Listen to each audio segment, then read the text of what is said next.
হযরত লুকমান কে ছিলেন? কোন কোন মুফাসসির কেরাম বলছেন তিনি একজন নবী ছিলেন। বহু মুফাসসির এটাও বলেছেন ইন্নাহু কানা আবদান সালিহা, তিনি একজন আল্লাহর বুজুর্গ বান্দা ছিলেন, মক্কার একজন মানুষ ছিলেন। আল্লাহ পাক বলছেন ওয়ালাকাদ আতাইনা লুকমানাল হিকমাতা আনিশকুরু লিল্লাহ। আল্লাহ পাক রব্বুল আলামিন হযরত লুকমানকে জ্ঞান দিয়েছেন, ইলম দিয়েছেন, হিকমত দিয়েছেন।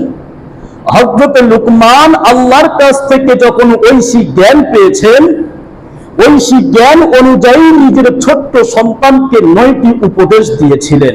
কয়টি উপদেশ? 9টি উপদেশ দিয়েছিলেন।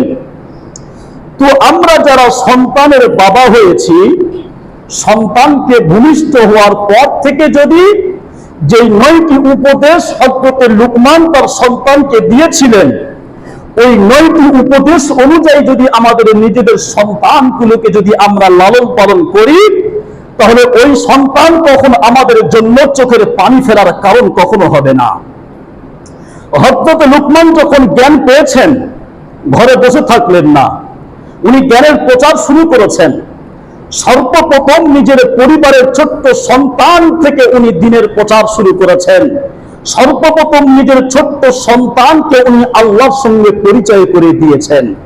আল্লাহ পাক বলছেন ইদ ক্বালা লুকমানু লিবনিহি ওয়া হুয়া ইয়াইদুহু, হে আমার কলিজার টুকরা সন্তান, তুমি কি আল্লাহকে চেনো?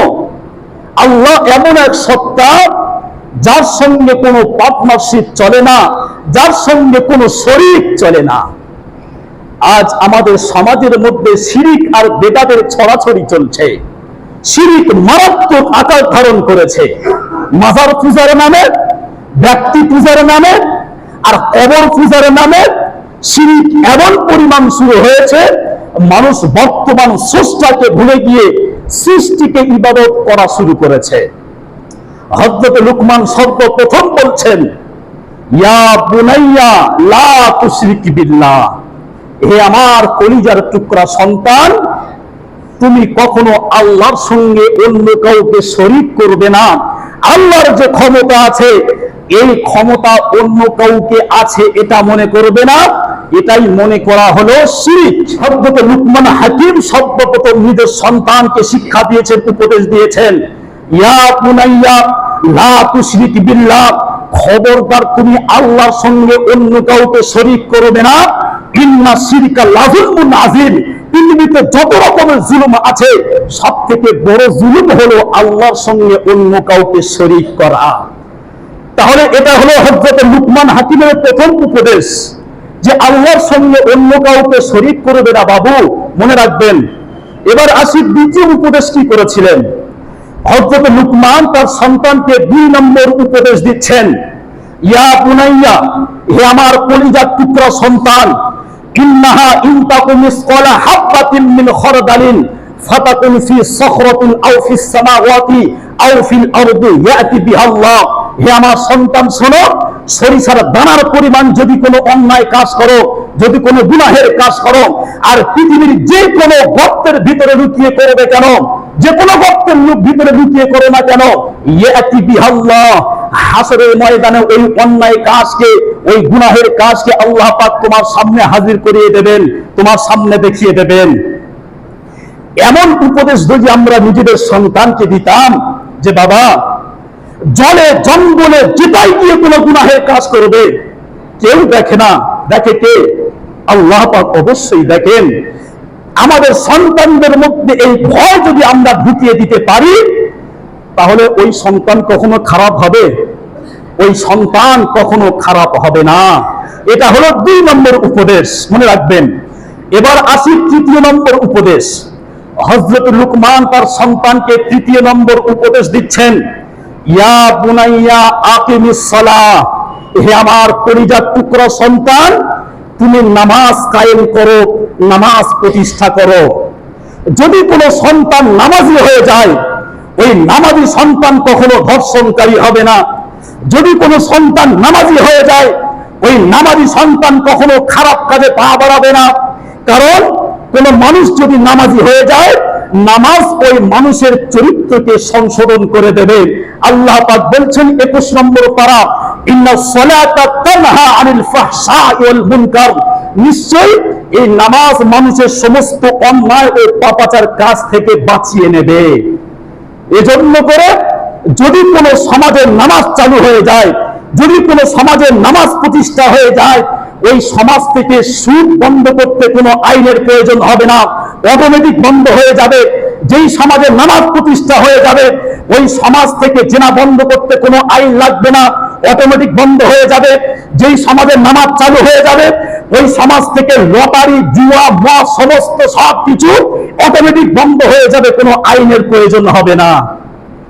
হযরত লুকমান বলছেন, আকিমিস সালাহ, হে আমার কলিজার টুকরা সন্তান, তোমার 3 নম্বর উপদেশ আমি দিলাম, তুমি নামাজ কায়েম করো। 4 নম্বর উপদেশ বলছেন, ওয়ামুর বিল মারুফ, হে আমার কলিজার টুকরা সন্তান, তুমি সৎ কাজের আদেশ করো। তারপর বলছেন 5 নম্বরে, ওয়ানাহা আনিল মুনকার, হে আমার কলিজার টুকরা সন্তান, শুধু নামাজ পড়লে হবে না, সমাজে যদি কোনো অন্যায় কাজ হয় এগুলোকে তোমাকে বাধা দিতে হবে, বাধা প্রদান করতে হবে। তার মানে সন্তান যখন ছোট, তাকে বলছেন, বাবা এদিকে যাওয়া যাবে না, ওদিকে যাওয়া যাবে না, এ কাজ করা যাবে না, ওই কাজ করা যাবে না। তারপর যখন 7-8 বছরের বয়স হয়েছে, তখন বলছেন, সন্তান, হে আমার কলিজার টুকরা বাবা, এবার তোমাকে নামাজ পড়তে হবে।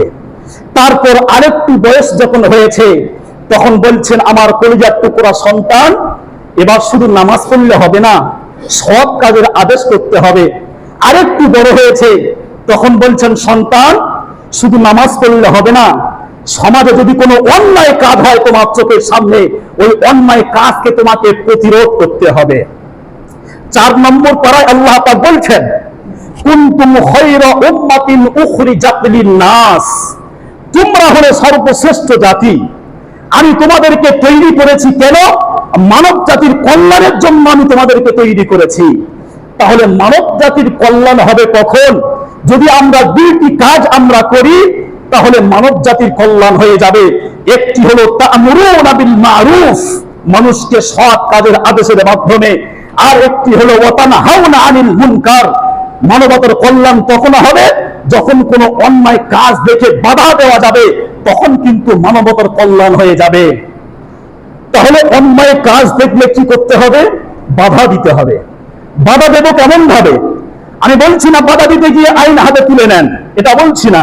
বিশ্বনবীর হাদিস, বিশ্বনবী বলছেন, মান রাআ মিনকুম মুনকারান ফালইউগাইয়িরহু বিয়াদিহি, তোমাদের মধ্যে যদি কেউ অন্যায় কাজ, গুনাহের কাজ যদি দেখো, তাহলে সে যেন হাত থেকে সেটাকে প্রতিরোধ করে, ওই অন্যায় কাজকে বাধা দেয়। আপনি কোনো অন্যায় কাজ দেখেছেন, হাত দিয়ে আপনি বাধা দিতে গিয়ে দেখছেন যে আমাকে মার খেতে হবে, পিঠ বালিশ হয়ে যাবে, মানুষ আমার দিকে তেড়ে আসবে, এই অপশন নেই।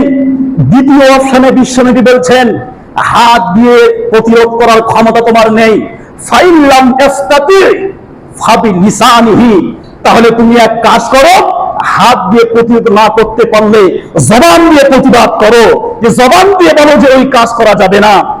এখন আপনি দেখছেন জবান দিয়ে যদি আমি বলতে যাই তাহলে মার খেতে হবে, কোনো সমস্যা নেই, বিনা বিসমিল্লাহ মার খেতে হবে।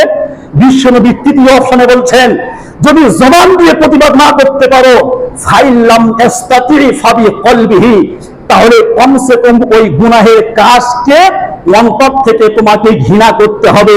ওয়াযালিকা আযআফুল ঈমান, আর এটাই হলো ঈমানের সবথেকে নিম্ন স্তর, বিশ্বনবী বলেছেন।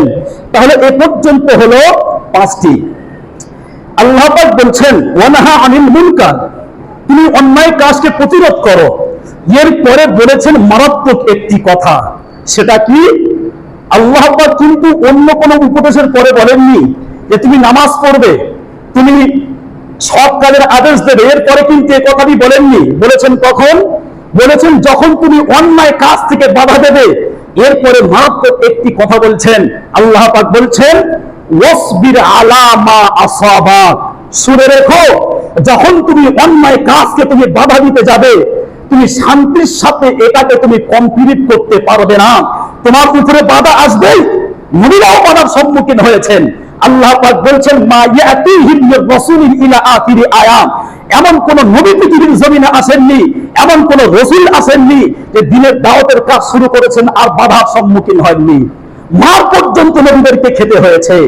এজন্য করে এটা কোনো গোলাপ ফুল বিছানোর পথ নয়, এটা শান্তির পথ নয়। বাধা আসতেই পারে,